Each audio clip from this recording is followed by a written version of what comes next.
Il y a des questions auxquelles parfois nous n'avons pas toujours les réponses. Mais pour ce qui est de la question « Quel intérêt avons-nous à fumer ?», tout le monde la connaît. Aucun. Cela ne sert strictement à rien. Et pourtant, bien que sachant cela, il y aura toujours de nouveaux fumeurs, et la grande majorité va commencer à fumer ses premières cigarettes très tôt dans sa jeunesse. Certains dès l'âge de 8 ans, et beaucoup à l'adolescence. À 13 ans, une personne sur deux a déjà fumé une cigarette, et c'est vers l'âge de 15 ans que les fumeurs fumeront de manière régulière. Un point commun unit tous les jeunes fumeurs, c'est qu'ils ont tous commencé à fumer en cachette, sans que leurs parents ne le sachent. En cachette, parce que tous les parents interdisent à leurs enfants de fumer afin de les éloigner tant bien que mal de cette drogue qui est une mort programmée, puisque la cigarette tue une personne sur deux qui la consomme. Si nos parents nous ont interdit de fumer, c'est parce qu'ils en ont fait eux-mêmes la mauvaise expérience et en sont devenus totalement accros. Quel parent souhaiterait donner du poison à son enfant ? L'industrie du tabac n'a pas ce même cas de conscience, puisque sa cible est le jeune public, celui du collège et du lycée car il est vulnérable. Lorsque nous sommes enfants ou adolescents, nous n'avons pas encore le discernement nécessaire ni la maturité et la compréhension de nos actes pour éviter certains pièges de notre société. Bien que sachant les grandes lignes, nous braverons quand même les interdits, car étant entrés dans un âge rebelle, et c'est notre curiosité qui va nous pousser à l'acte. Qu'est-ce qui nous a réellement motivés à fumer ? En dehors de la curiosité, c'est l'envie de faire comme les autres, pour s'identifier à un groupe, et tout simplement frimer, car fumer donne un style. Au début de l'adolescence, on veut faire comme les grands, et imiter les stars de cinéma, puisque nous sommes entrés dans l'âge de l'idolâtrie. Voilà, ce sont les seules raisons. Rien de plus. C'est tellement bête, mais c'est la réalité. Et nombreux sont les arguments qui devraient nous en dissuader. Et pourtant, avant même de commencer à fumer, ou d'y être tenté, on a tous détesté la fumée de cigarette. Franchement, qui est attiré par l'odeur de la cigarette ? Peut-être que certains d'entre vous ont connu il y a quelques années de cela, l'époque où les fumeurs pouvaient fumer n'importe où. Vous avez sûrement connu cet énorme nuage de fumée créé par les cigarettes de vos parents en plein milieu du salon lors d'une soirée télé en famille. Quel fumeur n'a pas trouvé ses premières cigarettes infectes ? Qui n'a pas eu lors d'une première fois cette nausée à vous rendre malade dont certains ont même été jusqu'à en vomir ? Qui n'a pas toussé à s'en racler la gorge lorsqu'il a avalé la fumée pour la première fois ? Qui se souvient de ses premières sensations écœurantes en bouche et de cette haleine puante, sans parler de l'odeur de vos vêtements et de vos doigts ? Dans tout ça, quel en a été le plaisir ? Aucun. Vous avez simplement flatté votre image, votre ego, dans l'unique but de paraître et de vous faire passer pour quelqu'un d'autre auprès de votre entourage. Vous avez juste eu l'envie de grandir un peu et d'attirer l'attention sur vous. À ce stade, 99% des fumeurs débutants auraient dû stopper net cette expérience et rejeter la cigarette à tout jamais. Car il faut se l'avouer, au tout début, nous avons tous trouvé la cigarette vraiment dégueulasse. Nos premières cigarettes ont été bien souvent volées dans le paquet de nos parents, et dans quelques cas, ce sont des cigarettes offertes par des copains plus âgés. Et dire que beaucoup d'entre nous ont commencé à fumer par des brunes, peut-être même des sans filtre, et je suis même sûr que quelques-uns ont dû goûter des maïs. Et malgré tout ceci, non seulement nous avons recommencé majoritairement, mais nous sommes devenus de nouveaux clients de cette industrie du tabac. Ces cigarettiers ont tout fait pour nous y rendre accros. Bien que ce soit dégueulasse, nous irons fièrement au bureau de tabac pour acheter nos premiers paquets. Et comme des œuvres d'art, à une époque, nous les exposions fièrement et nous avons même été jusqu'à essayer un peu toutes les marques, uniquement pour la beauté du paquet. C'est parce qu'il y a quelques années de cela, la publicité de grandes marques de cigarettes était omniprésente. Visible dans de nombreux magazines, à la télévision et surtout dans le sport automobile. À l'époque, le visuel des paquets de cigarettes était soigné, et il avait tout pour attirer l'œil. Ce n'est bien sûr plus le cas depuis quelques années déjà. Mais combien de fumeurs ont fumé une marque plutôt qu'une autre uniquement pour la couleur du paquet ? Les paquets avaient du style, à la fois pour les mecs, mais également pour les filles. Certaines femmes comprendront de quoi je parle, car elles ont sûrement fumé des Royal Menthol. Le paquet neuf avait quelque chose de séduisant, et chaque paquet avait un look très étudié, pour s'adapter à plusieurs personnalités. Tout a été pensé pour inspirer à la tentation, et vous aider à affirmer encore plus votre image. Mais il suffit d'ouvrir les yeux sur un cendrier puant, rempli de mégots et de cendres, pour voir en finalité une véritable image de maladie et de mort. Le tabac va devenir un style de vie, et tout va être fait pour vous faire aimer cette vie de fumeur. Un collégien ou un lycéen ne se forcera jamais à manger quelque chose qu'il n'aime pas à la cantine. Mais chose étonnante, c'est que pour la cigarette, bien que l'ayant détesté au début, il va se forcer uniquement à cause de son envie de paraître, et cela va prendre le dessus sur le dégoût. Cette maudite cigarette, bien qu'affectée et coûteuse, va prendre le contrôle de notre vie et devenir une amie inséparable. Nous partagerons tout avec elle, nos moments de joie, nos galères, nos soirées, nos repas, nos petits-déj, nos pauses café. À chaque fois que vous terminerez quelque chose, ce sera un prétexte pour en griller une.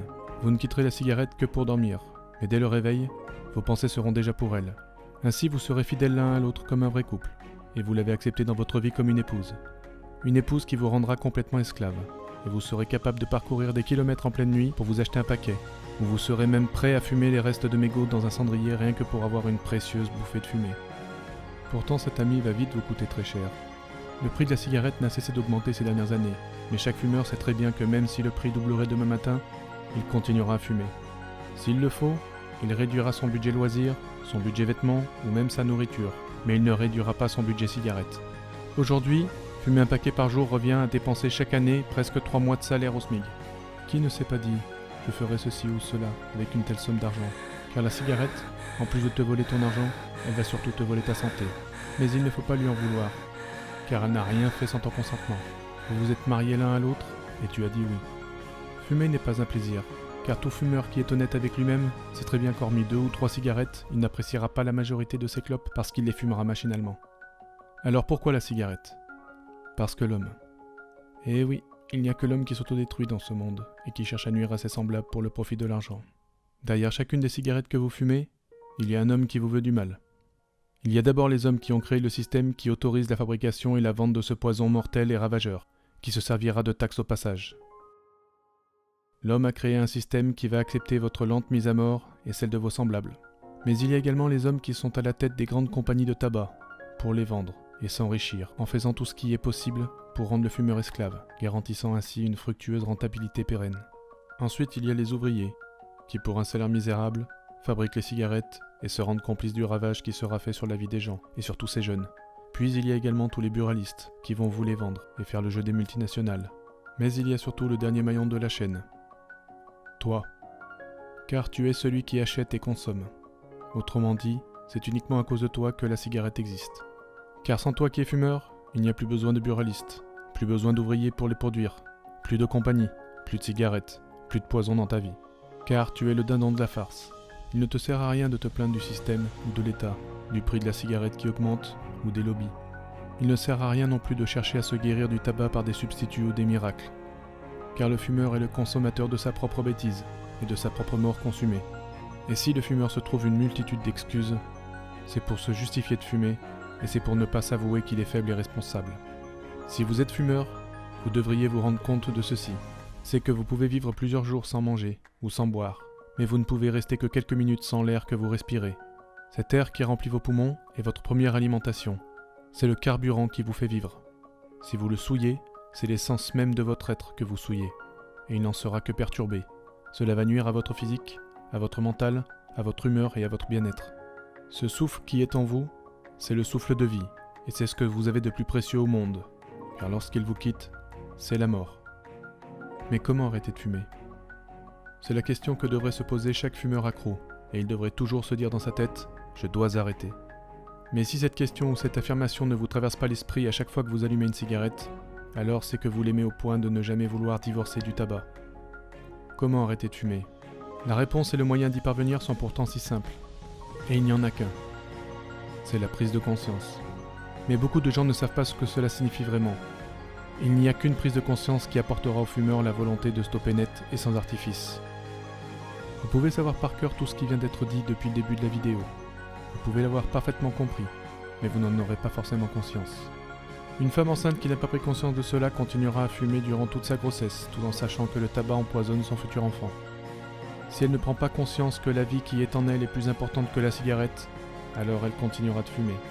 Car la prise de conscience est un changement d'être, un changement radical de vie, et cela ne peut venir que de vous, et de rien d'autre qui est en dehors de vous.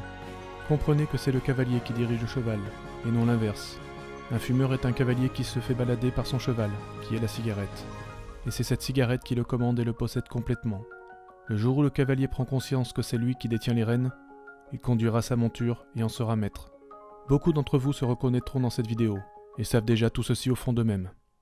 Mais tant que vous restez dans l'intellect, alors vous n'aurez que très peu de chances d'arrêter et vous rechuterez au bout de quelques mois ou de quelques années.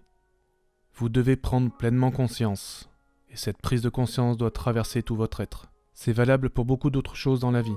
Dans votre cas, à quoi vous servirait-il de manger bio pour une alimentation plus saine et vous intoxiquer avec le tabac, vous seriez incohérent. Vous devez effectuer un changement radical de votre être, de qui vous êtes. Et il vous appartient de changer. Si cette conscience se réveille en vous, alors vous n'allez pas simplement arrêter de fumer.